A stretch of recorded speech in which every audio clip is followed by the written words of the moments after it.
महेश परम सुख मानी। भगवान शिव ने सुनी, बड़े आनंद के साथ सुनी, माता सती ने सुना, और यही अपराध उनका बन गया। और अपराध जब बना तो भारत फिर उसके बाद भगवान श्री राम की उन्होंने परीक्षा ले ली।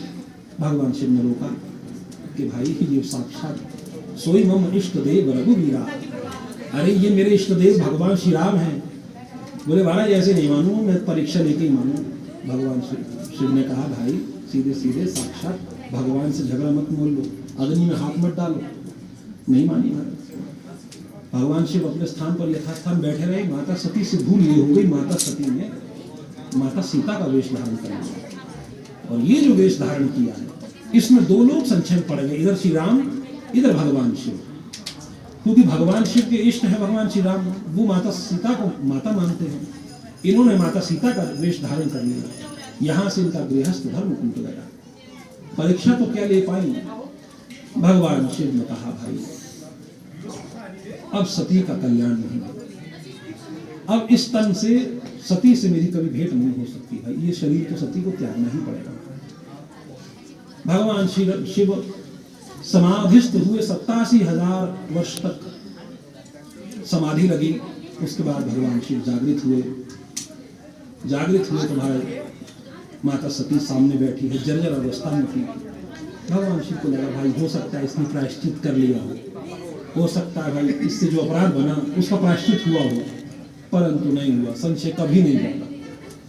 संशय की जिसको बीमारी लग जाए तो वो फिर ये शरीर जाने के बाद ही जाएगा। जो अगर आपको कुछ लग गया है जाने वाला नहीं है। किसी अगर आप लोभी है, तामी है, क्रोधी है, तो इससे बचने का अभ्यास है। तो कौनते भगवान श्री कृष्ण कहते हैं अभ्यास करिए, अभ्यास से सब कुछ होने वाला है। ऐसे बैठे बैठे नहीं होगा। बहुत से लोग हमसे प्रश्न करते हैं महाराज भजन में मन नहीं लगता, बैठते हैं पर मन ही नहीं लगता है, एक माला करते नींद आने लगती है, क्या करें क्या करें? कुछ नहीं कर सकते भाई, अभ्यास करिए। और कोई दवा किसी के पास नहीं है। कोई संत महात्मा वैष्णव विप्र आपको कोई ऐसा मंत्र, कोई ऐसी औषधि, कोई ऐसी दवा नहीं दे पाएगा कि उन्होंने आपके हाथ में भस्म रखी और आप भजन में लग गए। केवल अभ्यास। इसलिए काम, क्रोध, लोभ, मोह, किसी भी प्रकार का संशय आपके भीतर है, वो संशय नहीं जाने वाला। अभ्यास करिए। हमारा वेद आज्ञा देता आनंदमयो अभ्यासा, आनंद का अभ्यास करते रहिए। ऐसे नहीं आता, कोई भी वस्तु अभ्यास से नहीं आती। आप यहाँ तक पहुंचे हैं तो क्या बिना अभ्यास के पहुंच गए? आपको अभ्यास करना पड़ा ना। आप अपनी घर गृहस्थी भी चला रहे तो उसका भी तो अभ्यास किया है। आप भोजन बनाने में अगर दक्ष है, निपुण है, तो उसके लिए भी तो आपने अभ्यास किया। आप अपने कार्य को करने में अभ्यस्त है तो अभ्यास किया है। आप अपने गृहस्थ को चलाने, आप अपने कार्यालय चलाने में, व्यवसाय चलाने में अगर आप बहुत बड़े निपुण हैं तो कहीं ना कहीं से तो अभ्यास किया, किसी न किसी से तो कुछ ग्रहण किया है। हम अपने अभ्यास का ही तो परिणाम है। आज हम मोटे हैं, पतले हैं, कैसे भी हैं, पर अपने अभ्यास से हैं। जैसे हैं अपने अभ्यास, रोगी है तो भी अभ्यास से है। अगर हम हमारी दिनचर्या अच्छी है, हमारा परिश्रम हम कर रहे हैं, श्रम साधना कर रहे हैं, योग इत्यादि को कर रहे हैं, खान पान का पूर्णतया सदाचार का हम आचरण कर रहे हैं, तो रोग इत्यादि दूर है। क्योंकि भोगे रोग भयम, शास्त्र कहते हैं भोगे रोग भयम। भाई भोगोगे तो ही तो रोग आएगा। जब भोगने में ही आसक्ति नहीं तो रोग भी आपसे दूर है। इसलिए सब समाधान है हमारे शास्त्रों में कि भाई कैसे रहना। युक्ताहार विहारस्य युक्त चेष्टस्य कर्मसु युक्त स्वप्नावबोधस्य योगो भवति दुःखः। भगवान श्री कृष्ण कहते भाई यहाँ ज्यादा खाने से भी काम नहीं चलेगा और नहीं खाने से भी काम नहीं चलेगा। ज्यादा सोओगे तो भी ठीक नहीं है, ज्यादा जागे ही रहोगे तो भी ठीक नहीं है। करना क्या है भाई? संतुलित खाना है, संतुलित रहना है, संतुलित जीना है। बहुत अधिक नहीं सोना है, बहुत कम नहीं सोना। अधिक सो जाओगे तो क्या होगा? तो भी क्षीण हो जाओगे, तो भी रोग पकड़ लेंगे। और कम सोएंगे, 2 घंटा 4 घंटा सोएंगे तो कुछ ही दिनों बाद आपको रोग लगने शुरू हो जाएंगे। बहुत अधिक खाएंगे, अजीर्ण होगा, घर शरीर में रोग व्याधियां आने लगेंगी। और नहीं भी खाएंगे तो भी वीकनेस हो जाएगी, तो भी आप कमजोर पड़ जाएंगे। तो भगवान श्री कृष्ण कहते हैं भाई संतुलित रहो, संतुलन में रहो। न कम ज्यादा खाओ न कम खाओ, मध्यम मध्यम मध्यम मार्ग पकड़िए। ये ढोलक है, इसको ढीला छोड़ेंगे ताल नहीं देगी, और बहुत अधिक टाइट कर लिया तो फूट जाएगी। तो क्या करें, मध्यम बना के रहिए। मध्यम में रहेगी तो ताल छोड़ेगी, ढीली हो जाएगी तो फीकी हो जाएगी। तो इसलिए मध्यम में रखना है। इसलिए जो कुछ भी हमारे भीतर है वो अभ्यास से जाएगा, बिना अभ्यास के कुछ नहीं जाएगा। अभ्यासेन तु कौन्तेय वैराग्येन च गृह्यते, और विरक्ति से जाएगा। अगर आपके अंदर आसक्ति, आप चाहें कि मैं ये भी बना लूं, फिर मैं ये बना लूं, फिर मेरा ये बन जाए, वो बन जाए, तो आप इसी में बनते चले जाओगे, कभी कुछ नहीं बन पाएगा। आप जितना भी बना लोगे वो अधूरा ही रहेगा। आप कहेंगे अरे अभी इसमें इस बात की कमी है, अभी इसमें इस बात की कमी है। जीवन निकल जाएगा पर आप कभी पूरा नहीं बना पाओगे। तो वैराग्य, थोड़ा सा विरक्ति भी रखनी पड़ेगी। जितना आप व्यसनों के प्रति भाग रहे हैं, अपनी आशाओं की पूर्ति में लगे हुए हैं, कभी आशा की पूर्ति होती ही नहीं है। आप आज घर बना लेंगे तो कहेंगे घर में फर्नीचर नहीं, तो आप फर्नीचर ले आएंगे तो कहेंगे अब गाड़ी नहीं, गाड़ी ले आएंगे तो कहेंगे भाई अब और प्लॉट चाहिए, जगह नहीं, पार्किंग नहीं। तो आप इसी में खोते चले जाओगे। तो बेहतर है कि थोड़ा सा विरक्ति होना आवश्यक है भाई, बहुत ज्यादा आसक्ति नहीं, थोड़ा विरक्ति। वैराग्य और अभ्यासेन, अभ्यास करना आवश्यक है। इसलिए हम लोगों में चिंता बड़ी रहती है, हम बड़े चिंतित रहते हैं, बड़े दुख में रहते हैं, बड़े अशांत रहते हैं, बड़े पीड़ित रहते हैं, व्यथित रहते हैं हर समय। किसी से पूछो कैसे हो, क्या बताएं कैसे, बड़ी चिंता है, परिवार की, संसार की, घर बार की, बड़ी चिंता रहती है। तो कारण क्या है, क्योंकि हम उसी चिंतन में लगे हुए, इसलिए हमें चिंता का रोग लग गया है, हम उसके अभ्यस्त हो गए हैं। भाई कोई व्यक्ति 12 घंटे सोता है तो उसको 12 घंटे सोने की आदत लग गई है। कुछ लोग ऐसे हैं जो, अब आज का तो जीवन शैली है कि व्यक्ति जो है रात के 2-2 बजे सो रहा है और सुबह 10-12 बजे उठ रहा है, तो वो उसका अभ्यस्त हो गया। अब उस 2 बजे सोने वाले को कहे कि 9 बजे सो जा, उसको नींद नहीं आने वाली। और जो 12 बजे उठ रहा है उससे कहे कि सुबह 8 बजे उठ जा भाई कम से कम, तो वो 8 बजे भी नहीं उठ पाएगा, वो उसका अभ्यस्त हो गया। तो हम अपने अभ्यास का परिणाम है, इसलिए अभ्यास में रहिए, थोड़ा स्वस्थ, थोड़ा शास्त्रों के अनुमोदित रहिए, जो शास्त्र कह रहे हैं। इसलिए हमारे भीतर में कोई भी अवगुण है वो जाएगा नहीं जब तक शरीर नहीं जाएगा, केवल अभ्यास और वैराग्य से जाएगा।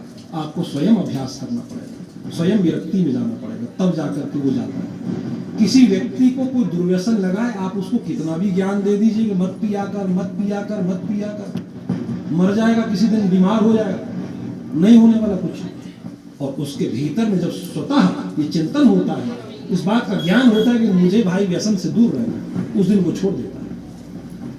तो स्वयं के अभ्यास और स्वयं के वैराग्य से ही जीवन में चीजें छूटती है, दुर्गुण जाते हैं, अवगुण जाते हैं।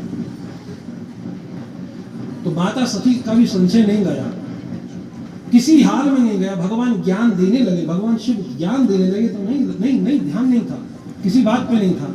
पिता भवन उत्सव परम, मेरे पिता के भवन में बड़ा उत्सव हो रहा भाई, तो प्रभु आयसु होई, आप मेरे का आज्ञा दीजिए, मैं वहां जाऊंगी, देखूंगी यज्ञ में क्या हो रहा है, मेरी सब बहनें वहां होंगी, रिश्तेदार होंगे, नातेदार होंगे।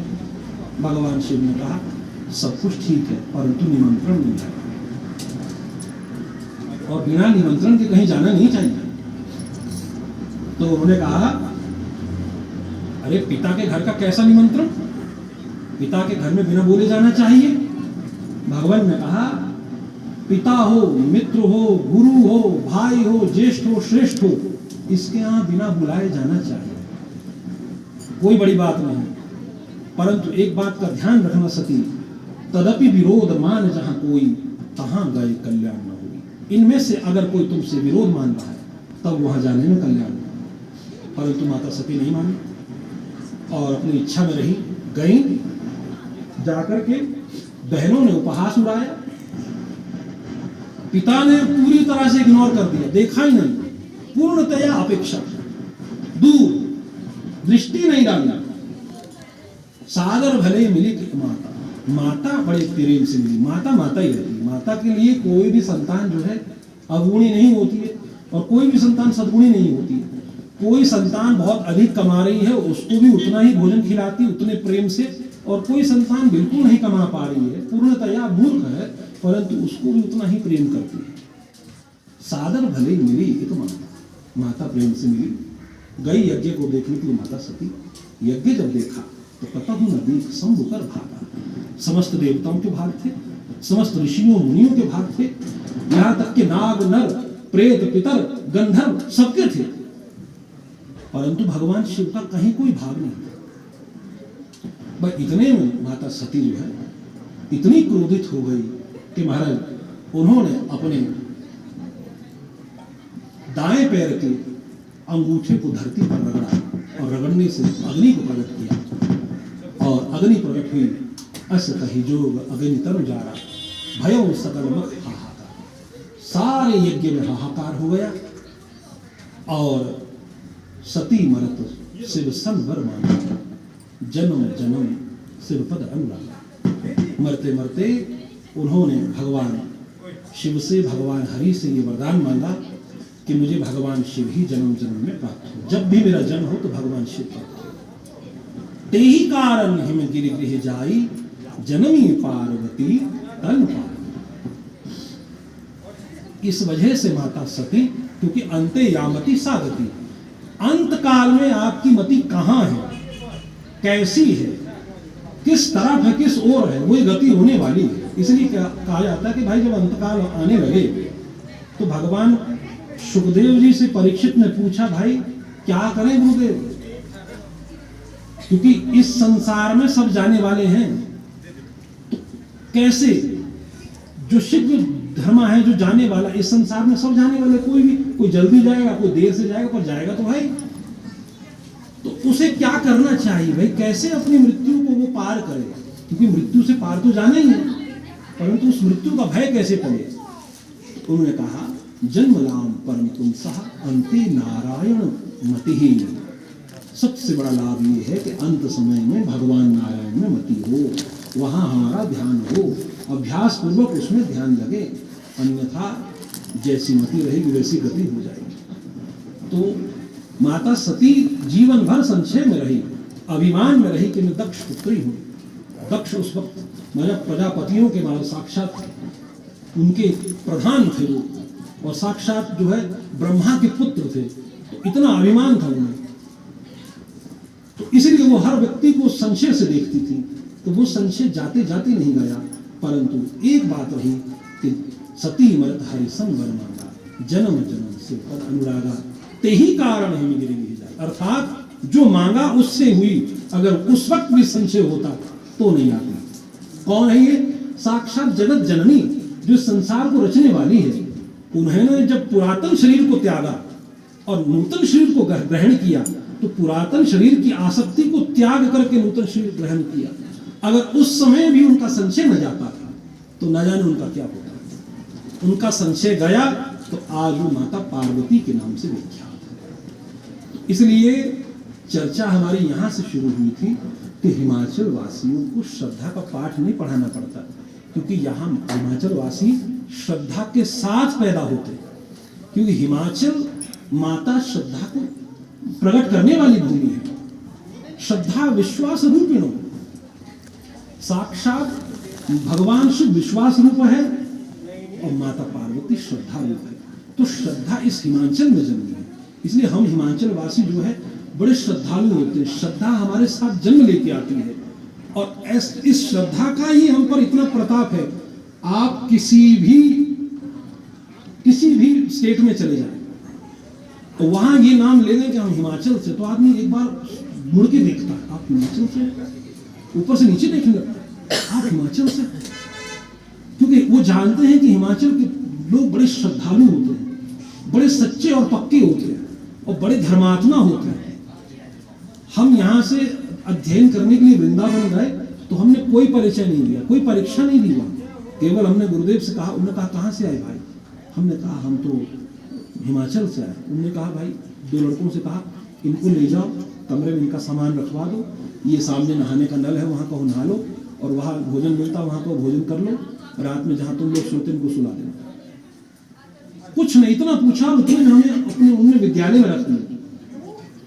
परंतु जब 2-4 महीने हुए तो हमारे सामने नए विद्यार्थी आए तो उनकी परीक्षाएं हुई, उनको पूछा गया उनसे, भाई तुम क्या पढ़ के आए हो बताओ, 2 बातें उसकी सुनाओ, तुम शास्त्री करके आए तो 2 बातें शास्त्र की सुनाओ, तुम आचार्य करके आए हो इसके बारे में बताओ, तुम ज्योतिष पढ़ के आए इसके बारे में। परीक्षाएं हुई, हम सोच में पड़ गए, हमने कहा हमारी कोई परीक्षा नहीं हुई। क्यों नहीं हुई? केवल इतने मात्र से कि ये हिमाचल से आया, ये उदंडी नहीं होगा, ये शरारत नहीं करेगा, ये यहाँ कोई किसी प्रकार का कोई उपद्रव नहीं करेगा, नियम से रहेगा। और वही हुआ, 7 वर्ष हम वहां रहे, अन्यथा वहां कोई भी विद्यार्थी 1 आध वर्ष रह पाता। इसलिए माता दुर्गा के इस स्थान पर हम विराजित हुए। आपने 2 शब्द 2 भावांजलि आपके सामने प्रकट करने के लिए कहा, तो साक्षात परम माता पार्वती ही माता काली के रूप में यहाँ विराजित है। और उन्होंने ऐसे अनचाहे रूप से ही अपने ही चरित्र को और अपनी ही बात को आपके सामने प्रकट किया कि भाई दोष जो होता है वो सब में रहता है। यद्यपि वो जगत जननी है, परंतु ध्यान रखिएगा वो लीला करते हैं, उनके कर्म नहीं होते, कर्म हम करते हैं, वो लीला है। लीला और कर्म में ये अंतर है, जो देवता करते हैं वो लीला है, जो हम करते हैं वो कर्म है। इसलिए भगवान के कर्म के पीछे मत लगिए, भगवान जो कहा है वो करिए। वो जो बोले हैं, उन्होंने जो कहा है, तस्मात् शास्त्रम प्रमाणम ते कार्य अकार्य व्यवस्थितो। हे अर्जुन, शास्त्र ही प्रमाण है क्या करना है क्या नहीं करना है।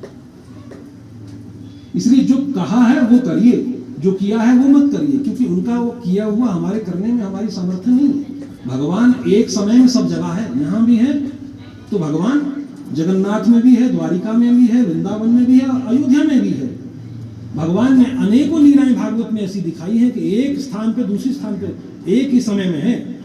भगवान ने नारद जी को अपनी द्वारिका की लीला दिखाई, तो नारद जी आए तो भगवान को देखा कि भगवान एक समय में ही 16,108 रानियों के महल में है, एक ही समय, उसी समय में राज दरबार में है, उसी समय में यज्ञशाला में है, उसी समय में घुड़शाला में, गौशाला में, उसी समय विद्यालय में, उसी समय अपने बालकों के साथ में क्रीड़ा भी कर रहे हैं और बैठ करके पुराण की कथा भी सुन रहे हैं और कहीं अपने जो है युद्ध का कौशल भी देख रहे हैं एक ही समय।